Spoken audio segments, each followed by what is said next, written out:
different. Glass is the greatest. That's where real expansion of your mind and talents can be found. Turn on. Tune out of the rat race and its square problems. And tune in on real self-knowledge and creative power. Welcome back to the channel with Movie News Reviews. I am your host, the Jedi Brandon Kenobi, and today we're going to be talking about Friday the 13th, Part 3. and its top 10 moments.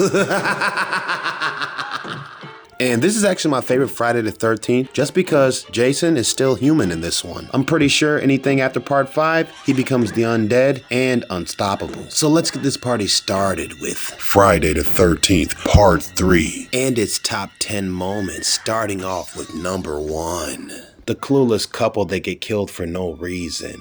And they might have survived if the wife had warned the husband that she's seen somebody lurking outside, but she didn't. And just for that one mistake, she ends up paying the same price that he did, with the quick, swift needle to the membrane. And when you're up against Jason, you only can hope for two things: run away and escape, or hope for a quick death. But that brings us to our number 2 top moment. It's when the two bikers get killed in the barn house. Fox gets killed off screen with a pitchfork, and Loco gets killed with the same double pitchfork, even though it's still stuck inside her neck. Double whammy.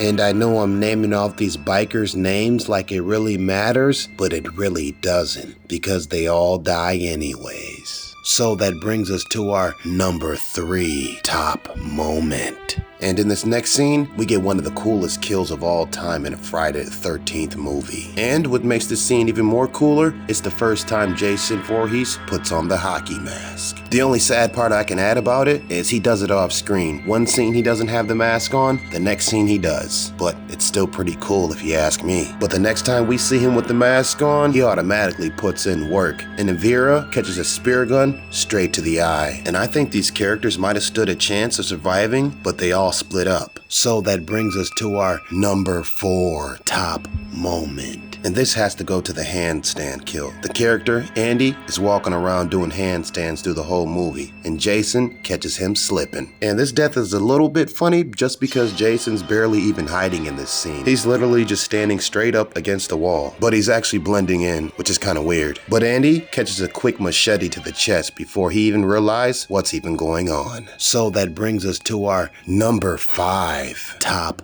moment. And we got a classic hammock kill. Not too fancy or imaginative, but straight to the point. And I would say it's a callback to the original Friday the 13th, when Kevin Bacon's character met the same fate. But soon as Debbie realizes that her boyfriend has been turned into a lawn chair, it's already too late, and she gets the last back scratching she'll ever get. So that brings us to our number 6 top moment. And this scene is with the character Chuck. He goes down to the basement to get the power turned back on. Big mistake. He gets a simple throat choke by Jason and then thrown straight into a fuse box.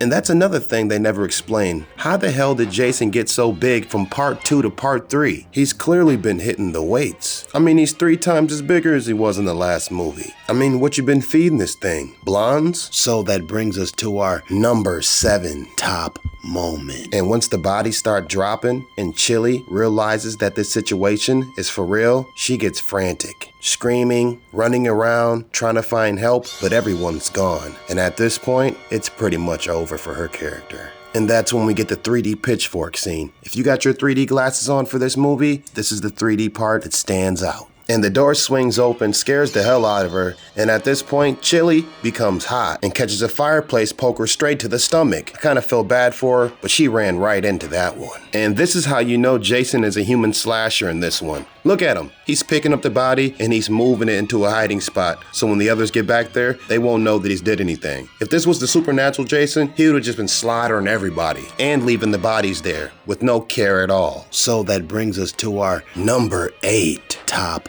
moment. And this moment almost makes me just a little bit mad because I thought Rick's character was gonna be a rival or some type of force to step up against Jason. But the way they portray him here, he didn't even stand a chance. Jason's really been lifting the weights, and it shows it in this scene. One hand over his mouth, one hand locking up his other arm. Jason's damn near got this guy in a full Nelson. And which makes this moment worse, I think this was the worst death of the whole entire movie. And soon as Chris walks away and closes that door, Jason literally gives this guy a lobotomy with his bare hands. He lifts the guy off his feet by his neck, and then he gives him something to think about. And like I said before, I was hoping this guy survived, but back in these days, there were no survivors, and there were no final guys. So that brings us to our number 9 top moment. And this is probably the best scene of the whole entire movie. Chris Higgins decides to stand up for herself. She's got no other options but to fight. All her friends are gone, and at this point, running away is not an option. So it's up to her to defend herself. And when Jason makes his way inside the closet that she's hiding in, she hits him with a frenzy. Stabs him in the hand and goes at him with everything she's got. Swinging left or right, she's got Jason bringing out all the dance moves. He's parrying, he's moving, but he still manages to get stabbed in the leg. And it actually hurt. If this was the undead Jason, he wouldn't even felt a thing. So that brings us to our number 10 top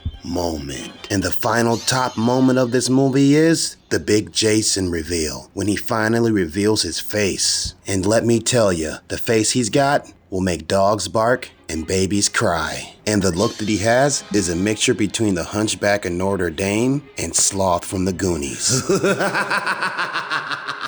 But that's all I got for Friday the 13th, Part 3. And its top 10 moments. If you like the horror review and the top 10 moments and you want to see more, please hit the like and subscribe and leave a comment below, and I will see you next time with more movie news reviews. Your mind and talent can be found. Turn on. Out of the rat race and its square problems.